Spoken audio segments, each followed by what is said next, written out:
Can you define what the day-to-day role of a music manager looks like? Yeah. That's a tricky question because a manager is involved in every aspect of an artist's career. Okay.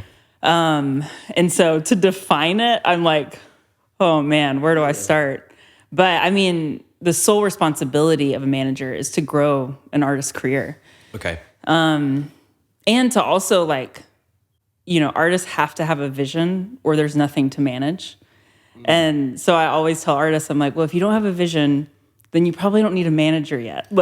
And so I feel like one of the jobs of a manager is to take an artist's vision and make it, or at least help it come to life. Okay. And to create partnerships for an artist and to build their career, make it sustainable.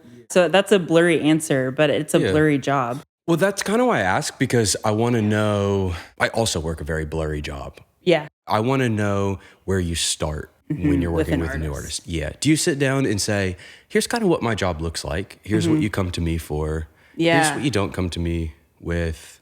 I feel like when I meet with an artist, I ask a lot of questions. Okay. Cool. And I don't, unless they have questions for me, I tend to just want to learn a lot about them. Okay. Like where they came from, why they want to do music, like what's the passion, and what's the purpose in it. Like that's a big part. That's a priority for me, like in any job I do.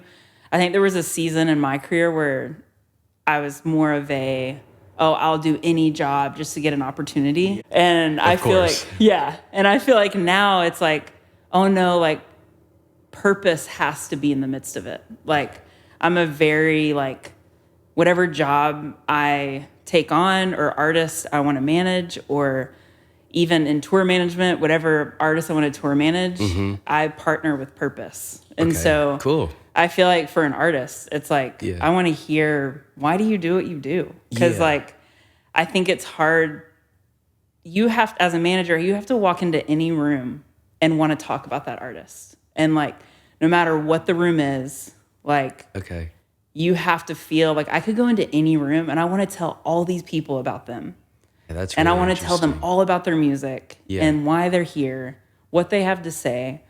And I feel like if I can't do that, I'm probably not the right person for the job. I've never thought about that, but that makes so much sense. Yeah, because I'm like, you really, you have to, especially when an artist is new, you have to bring people on board and paint the vision when the artist isn't in the room, which is a majority of the time. Yeah. You're in meetings that they're never going to be in. And so I think that first initial meeting is more me getting to know who they are, and do I want to go in a room and tell their story? Right. And of course music is a part of that. I feel like a lot of people ask that question of what makes you want to manage an artist? And it's well, the music has to be good. Yeah, of course. Totally. And so a first meeting is a lot of listening to music, but it's mainly me getting to know them and what's their purpose? What's their why? Okay. Yeah, that's really cool. I mean, it's a bad cliche to say, but it's probably true too. You're telling stories. Would you agree with that? I think managing is a big piece of that, because you're not only managing their music, but you are managing who they are to the public. I mean, yes, you bring on PR companies and social media companies that help also with that. But I think you are managing what is communicated to the public, whether that's music, whether that's interviews, whether it's whatever meeting or room they're in. It's you're kind of helping bridge that gap. You yourself must do a lot of communicating. Oh, I feel like managing is making sure everyone is on the same train and we're going in the same direction. Right. And if it starts going off the rails, you're the one getting it back on the rails. It definitely feels like a job where you never really get to breathe. And maybe this is just my perception of it, but it feels I've always had a feeling ooh, I don't think I could do that because I gotta have a weekend. Yeah. But you're kind of glued to someone else's schedule that's pretty heavily on the weekends.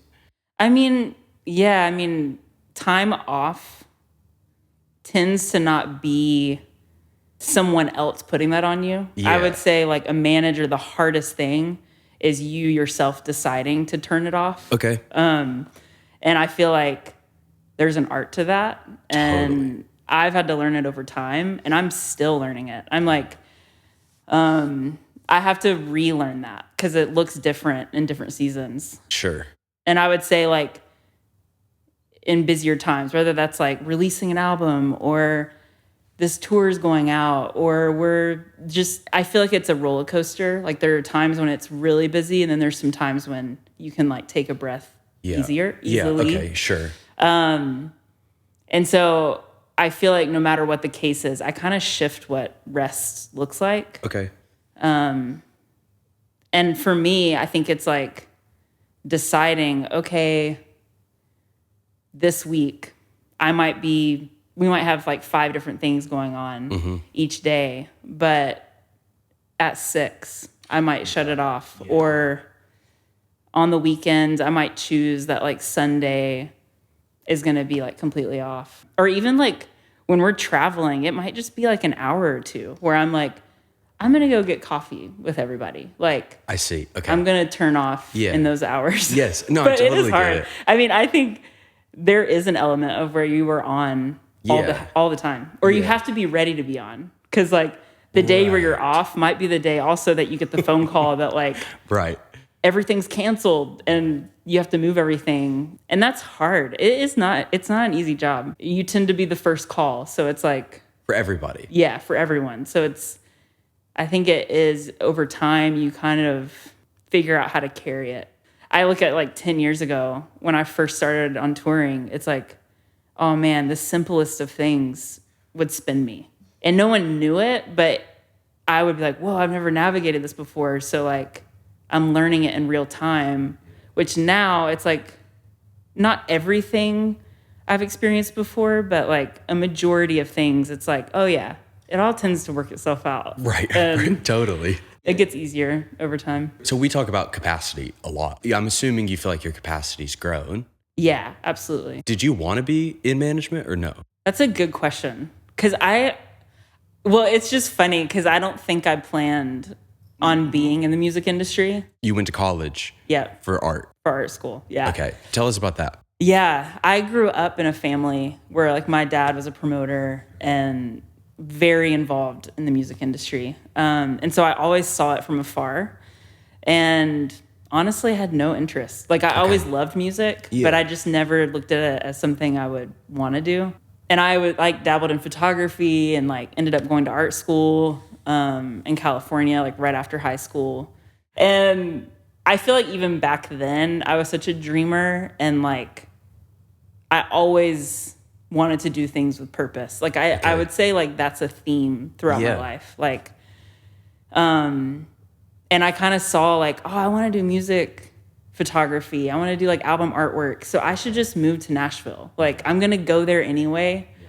So I'm just going to do 1 year of college and then just go. Okay. And so in 2011, made the move and kind of realized art as soon as it became a business, I lost interest. Okay. Like it was that was an expression at one point. But now I'm like making a living off of it is not my thing. Totally understand that.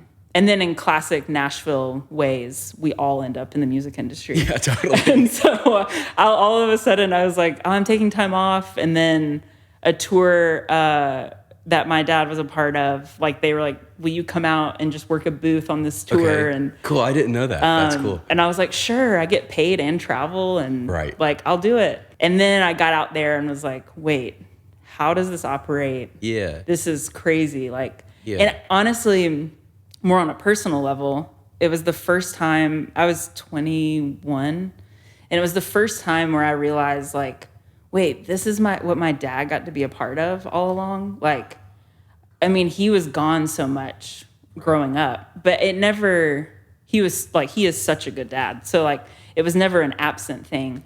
It was more like I didn't really get it, like why he would leave 4 days a week. And when I was out there, I was like, wait, this is what he left for. And obviously it was the purpose thing. It was Yeah, like, right. I'm so interested in that. yeah, like just seeing like, wait, people's lives are getting changed out here.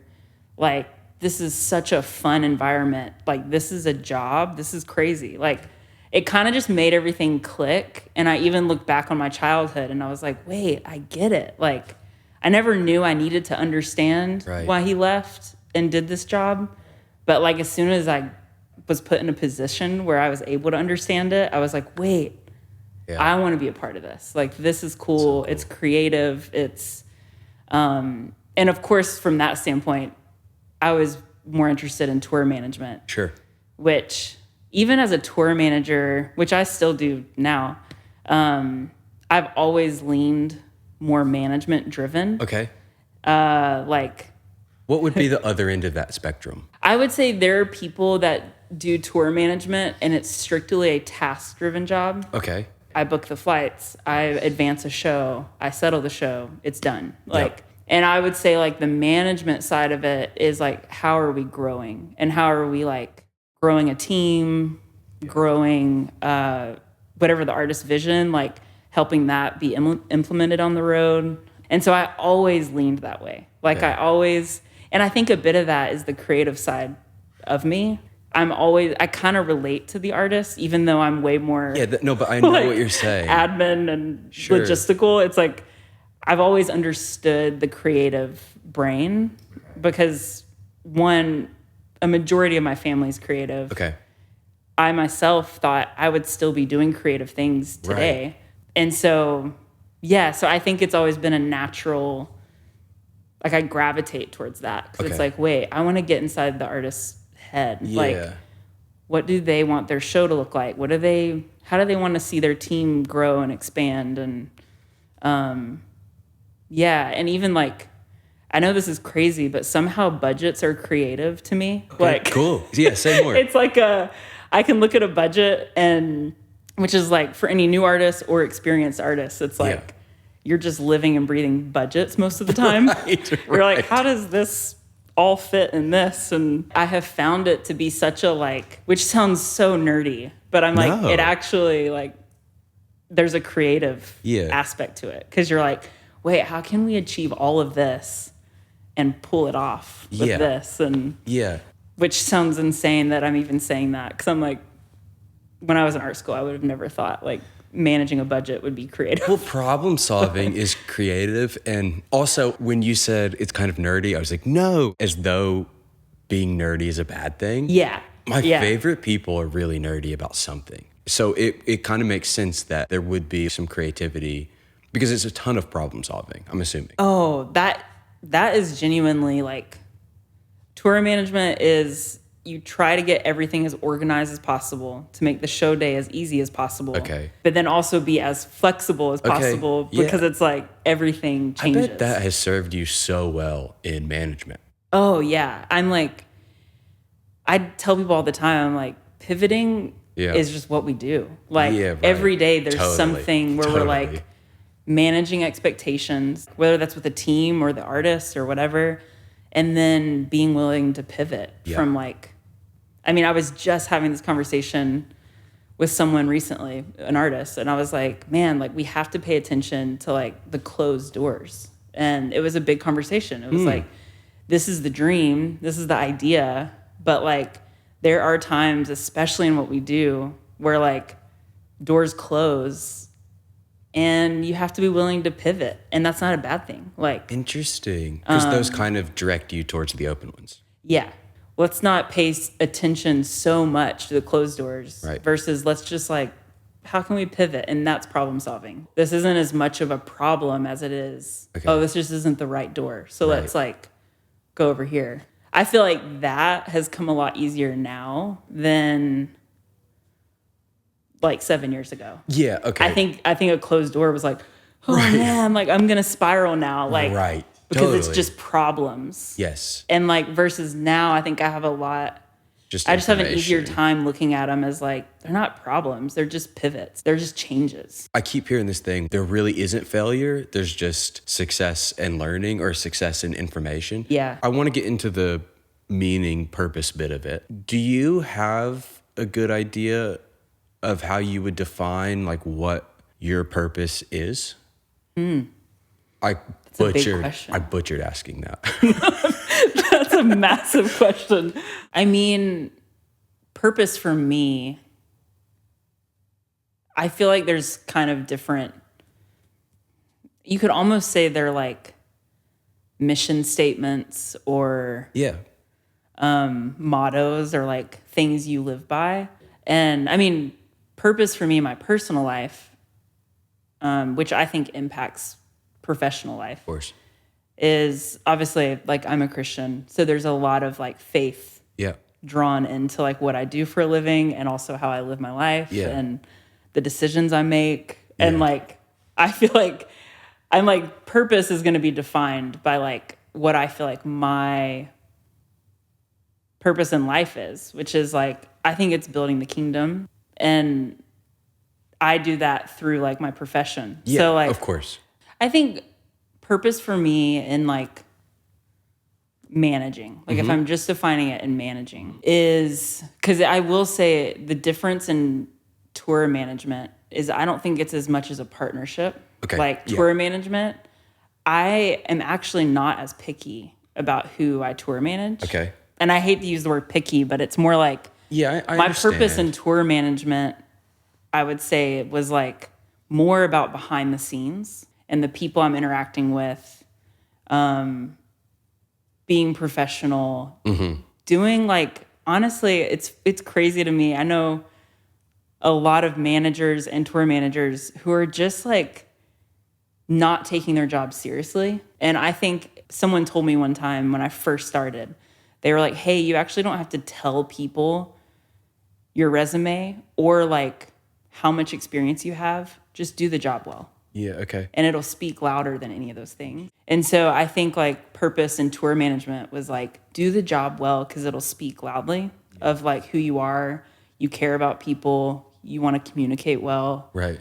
You want to create a really healthy environment for an artist. Like that's big for me is like, how do we create health on the road? Like that's not a normal, and I mean that mentally, physically, like all the things. It doesn't have to be this place of an escape, which I feel like a lot of people that tour are escaping a reality. And I've always been a firm believer of like, no, I want the road to be a place that like gives people life. And actually sometimes they're healthier there than they are even at home. I want to basically like do the opposite of the reputation touring has gotten. And so that was a purpose, I feel like, for that job. Was like, I want people to come out here and thrive, which is like, I don't know, it's a rough lifestyle. And then I feel like in management, it's like the purpose is, I feel like managing, you really are partnering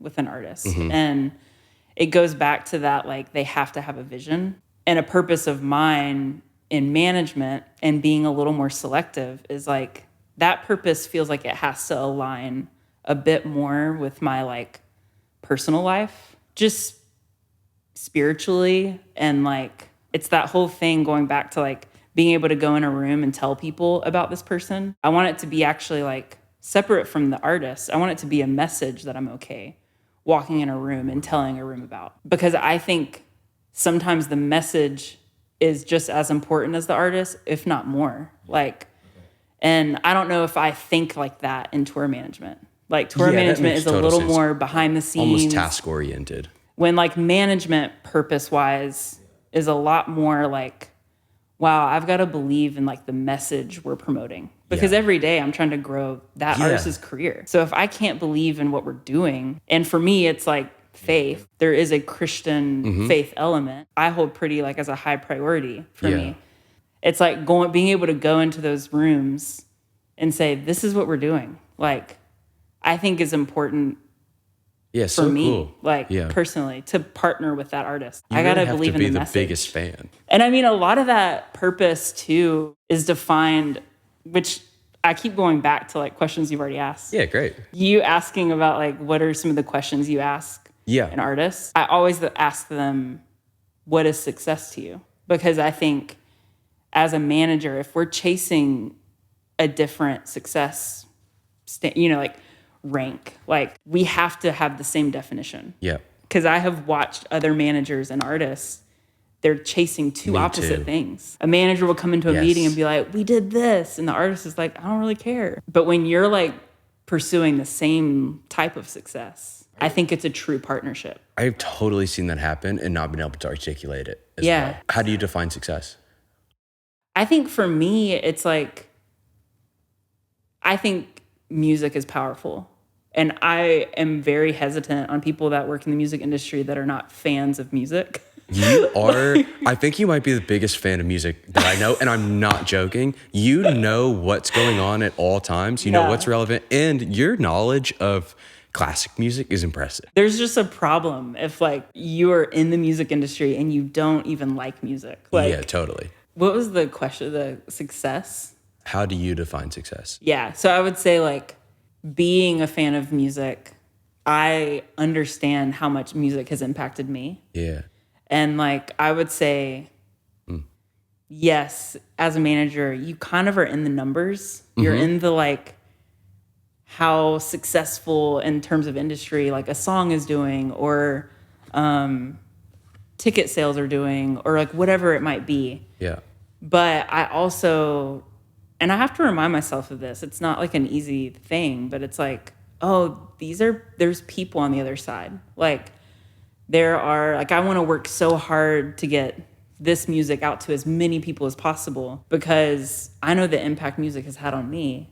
And so I would say, like, success, yes, I love business. So I'm like, of course. Yeah, let's go hit some numbers for sure. Like, don't get me wrong. I'm like, I like that. I like it when the budgets work, and I like it when we're, like, thriving in all areas.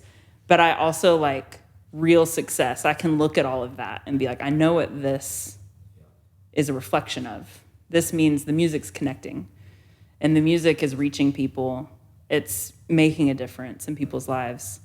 So as much as we focus on the numbers, I'm really adamant about like, let's go find the stories. Let's go figure out like, because honestly, we could look at a laptop all day, but like managers need to go to shows and like see the people that are listening to this music and like hear people's stories and like don't just stay in your office, because I think you can start getting really disconnected from like the why. But that's me personally. That's completely separate from anyone I work with or any of that. But like it's almost like the business hat, but the business hat is a really good thing because I see it as like when something's winning, this means it's like it's getting to as many people as possible and impacting them the same way it's impacted me. Yeah, they do sort of both have the same goal in mind. Absolutely. Yeah. Like some people look at the business side as a negative. Okay. Or like you're too industry.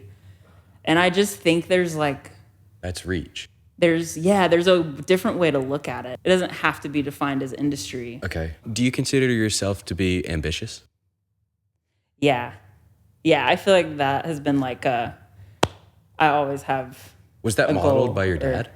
Absolutely. Yeah. Like so your family, like that was a core value. I feel like we were just like trained to think like if you have a dream, you can do it. Yeah. And like you have to go the hard way. Like I've seen. Yeah, right. I've learned that like definitely by my dad. He had a lot of goals, but that wasn't like an easy route. Like they lived in a trailer when they were first married. And then he started a company. It grew. I mean, it took years for it to grow to what it is now. And like, I learned a lot from that because it's like, man, I have such a great example to look at. Isn't it crazy when a parent does something like that? Suddenly the kids, it's totally possible for the kids to do because it's like, I've seen that happen. Yeah, like I've seen it in real life. And like... Yeah, you're not going into unprecedented territory. Do you ever feel at war with your ambition? A little bit, because I don't think we like have control over like... Yeah, okay. I think ambitious people, we can, at least for me, I can tend to want to control it. And like, if I do this, it will equal this. Like... Oh, right, but it's music and that doesn't happen. And music, you can have goals and ambitions and like, but it is the whole pivot thing. I feel like I had to learn really early on to like leave my hands open, because things just change. Like, I remember even doing that very first tour. At the end, I was like, wait, I loved this. I don't have anything next month. Like, right.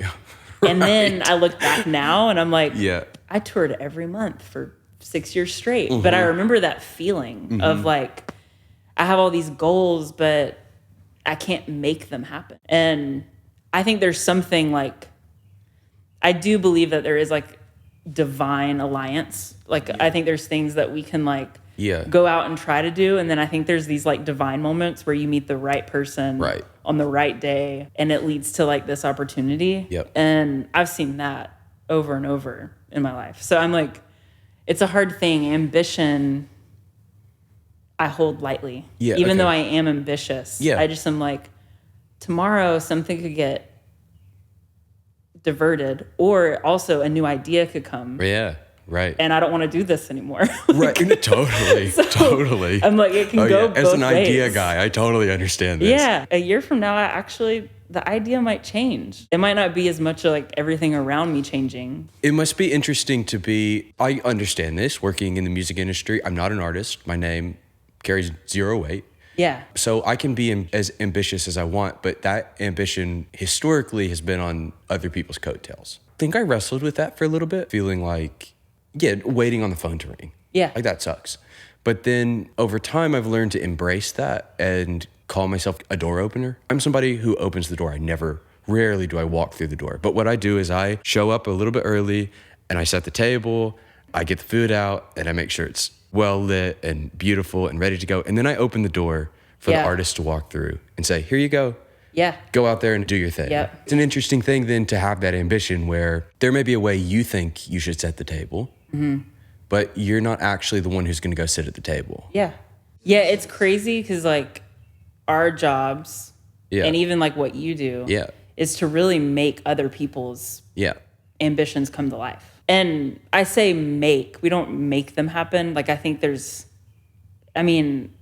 complicated. It's wild. No idea. That, like, I think as in any role in an artist's life, you can't say like, well, it was all because of me. I made something happen.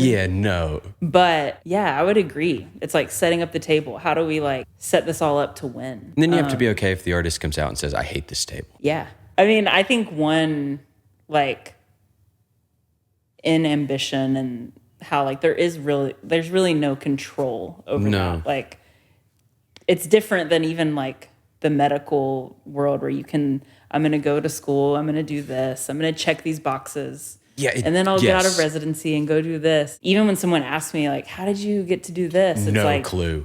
I have no idea. It is a maze of people. Showing up.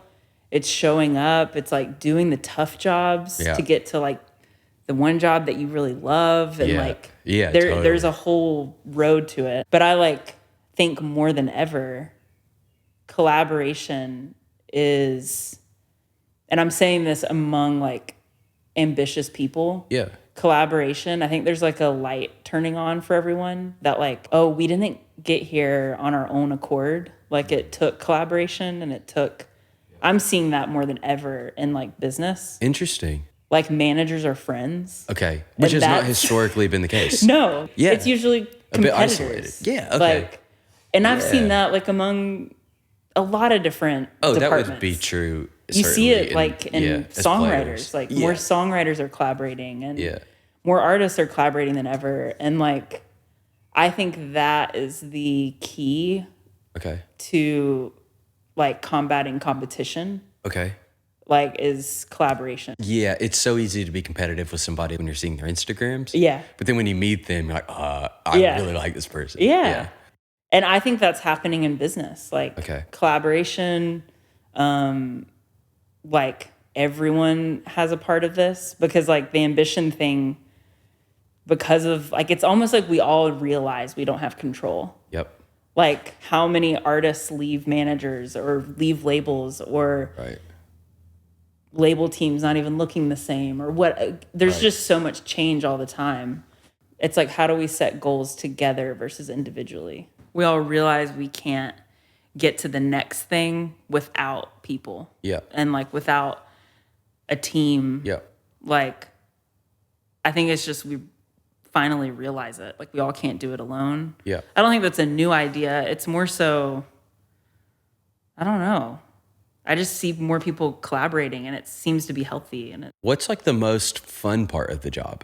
I mean, for me personally, the creative. Anytime we're just like being creative Telling and coming stories. up with a new idea, Yeah. or let's go do this video, or let's like, what if we got this person to sing on this song, or like just the brainstorming process is my favorite. Okay. Like, yeah, I love living in that space. Did you have a lot of ideas as a kid? Oh, before I had my driver's license, my parents were taking me to like photo shoots for me to go So sick. Yeah, like photograph people. Like Yeah. I was getting hired. Yeah.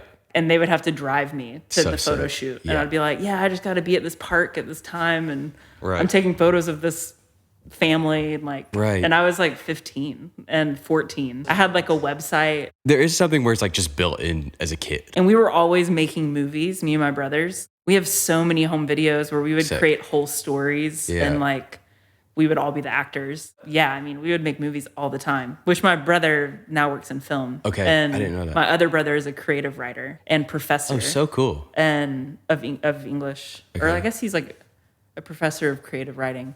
Okay. And then I I'm don't know doing what what the I'm distinction doing. is, but Yeah. yeah, that's so cool. Okay. So we're all like, we grew up in that. Like, let's create. Yeah. Let's like go get a video camera and like make something. So I don't know. Maybe it wasn't me a long time ago. In management, you're so intensely focused on one goal. What happens when you get bored? Or That's a do you good get question. bored?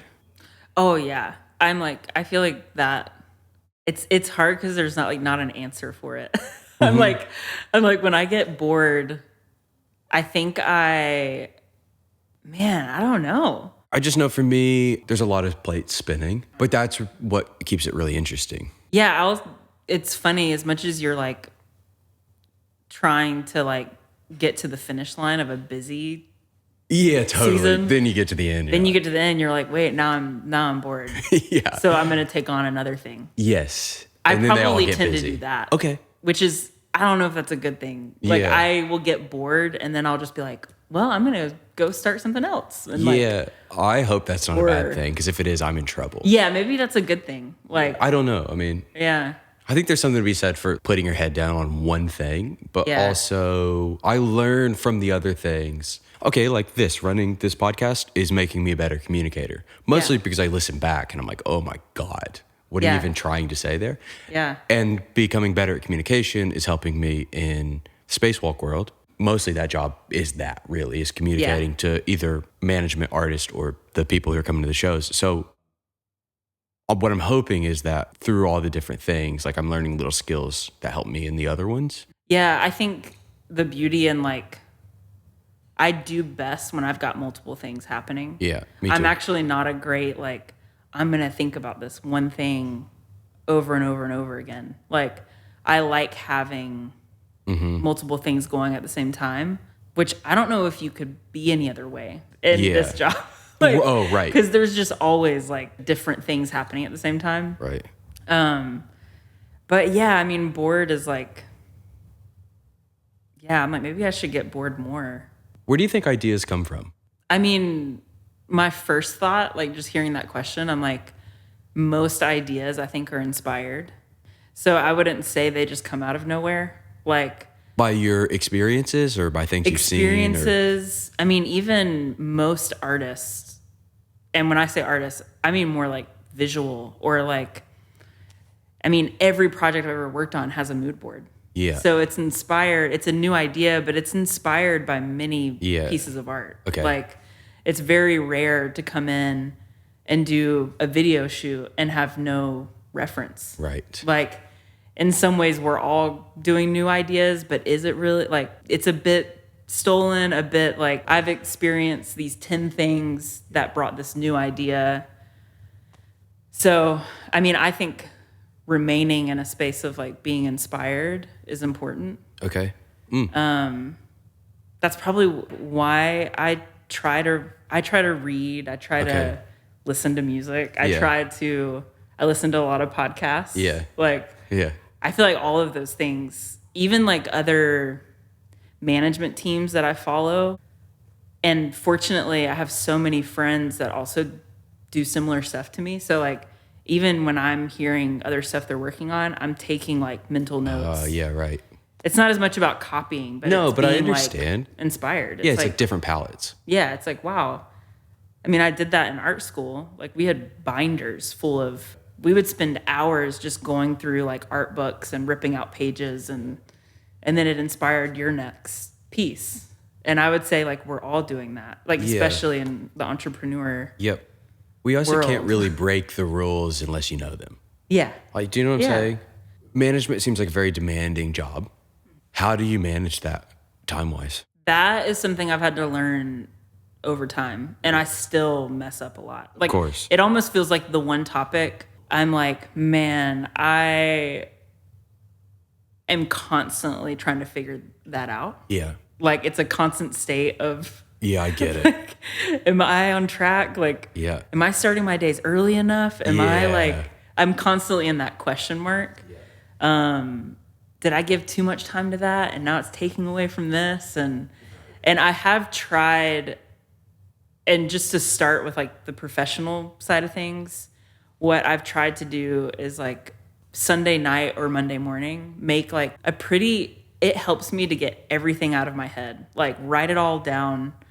Here's like the different categories. Here's the to-do list. So I usually like make that, it's kind of ridiculous list. Yeah, okay. And I might not finish all of it, but then I go through and I star like 10 of the highest priority ones. And that's usually like my filter, where I'm like, these 10 I have to get done this week. And if I can get the rest done, amazing. But these 10 hold priority. Yeah. And sometimes I don't know what those are until I write everything out. And I'm like... And so you're writing out basically everything you ideally would get done. Yeah. That's more on the like professional side. Yeah, that's really interesting. That's a good idea. And then it helps me. I used to not star it, and I felt like... Everything's high priority. Everything's high priority. When that one thing could actually wait until next week, or that... So when I started filtering it, I was like, okay, 10 things is like, I can get that done. Totally. Like, there's a problem if I can't get that done. Totally. And it made me feel like I got to the end of the week and like accomplished something. Because I think that's a big... I've talked to a lot of people that are doing like other managers or whatever. And one of the things that like it's hard to feel is like the job is done. That feeling of like I would say in tour management, when the tour's over, it's like, I did it. Yes. And like that, it's checked off. Yeah. It's like physically done. Managing, it's like the very day that like a song comes out, there's like 20 other projects you're in the middle of. Right. So you never feel the like, that job's done. Yep. Like, yeah. And so I feel like I'm, not that like we have to have that feeling, but I do think it is good for our brains to feel like, okay, like that project is moved off. Yeah, that makes sense. And so picking those like 10 things has helped me feel a little bit of that feeling. Of like at the end of the week, it's like, oh wow, I like finished stuff this week. Yeah, that's a really good idea. That's it feels so like psychological. You're like, because there's still all these other things. No, totally. But maybe that's somewhat what I'm doing with my calendar. Like, so we've talked about this before. I put every single task into my calendar. And give it, even if it's only 5 or 10, or I think 15 may be the smallest that you can make in Apple's calendar, but put everything in there. Maybe there is a bit so that I can see like, okay, I'm at the end of the day. And now, you know, whatever time. I mean, partially it's just because I get really stressed out. If it's all in my head, you know, writing it down like helps that. But maybe there is like the sense of accomplishment in it. Although I probably get more of that than like your role does, because as a player, the feedback loop is really short. It's, you know, it's pretty instantaneous. People like what you did or they don't, and you know. And then even with show design, you do the show, and even if you have the next one, you still get that bit at the end of the show where you know if people liked it or not. Yeah, I don't know. I'd have to think about that. You don't really, I don't experience many things that are like instant gratification. Like instant, like... Where do you get payoff from? It's from that? I think it's, the payoff comes in actually celebrating moments. Okay. Because I think artists deal with the same thing. Yes. Like, they have a hard time, like, making time to celebrate. And that could be the smallest of things. That could just be like a great video shoot. So let's go have dinner. Like, I think like making time for like celebrating moments is special, and like necessary. And then I think also, going out to shows is a big deal for me. I want to be respectful of your time. So some quick productivity questions. Your inbox must be spotless. I have so many folders. It's unbelievable in my email, and everything. And you're constantly like, you're on top of putting those. Oh yeah. That is like, it helps me totally know that that's done. Oh, like we're best. just, so I have like folders down to like per events or per projects that we're working on. Broken down by years, categories, like are these legal conversations? Are these PR? Are these content conversations? Like, I categorize everything into those like space, business management, like more financial conversations or booking agency conversations. Like everything has a year and everything has a folder. And I love it. How often do you delete from that? If ever? I never delete. Never. Do you delete your text messages? Like, do you have auto delete on text messages? No, Me either. I keep it all. Every device I have is out of storage because I have group threads from like 2012. But I'm like, I might need this. Oh yeah, I like look back all the time. At referencing, like, oh, what did we do 3 years ago? This day, and a lot of that's more spreadsheets and stuff that like are archived, but. Conversations, I mean, the amount of times I reference an email or like, what did we say there? Or I keep it all. How do you determine whether a conversation should be a text, email, or phone call? Oh gosh. Or Zoom call? Zoom call, I feel like is easy in a sense of like how many people are going to be on it. Makes sense. And I would say especially if it's repetitive. Like if it's an ongoing, I always do Zoom. Like, and then phone call, I would say is minimal. Phone calls for me, because I'm so key on like things being written down. Having a paper trail. Especially because most phone calls are like decision-making things. Interesting. Or, I mean, even at the end of a call, if there's like a to-do after it. I always like, let's now you switch do to email. this. And you always give a recap. So I always try to like, okay, now let's go have a paper trail of this.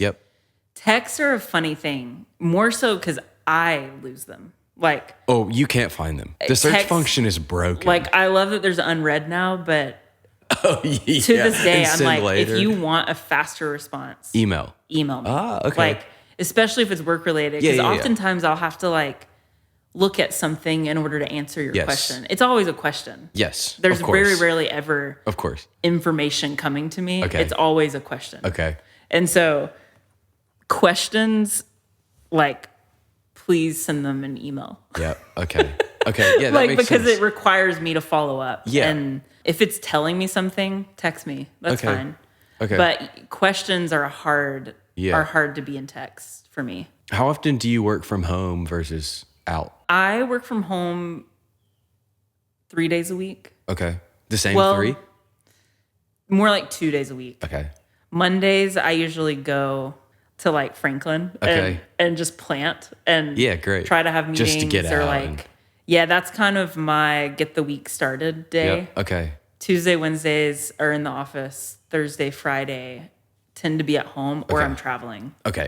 Like I try to, if it's a traveling week and I know I'm going to be gone like Thursday and Friday, I might switch things up. But I'm pretty routine in like where I work and I get way more done when I'm at home. That's just like a given, I feel like. But thank you for coming on.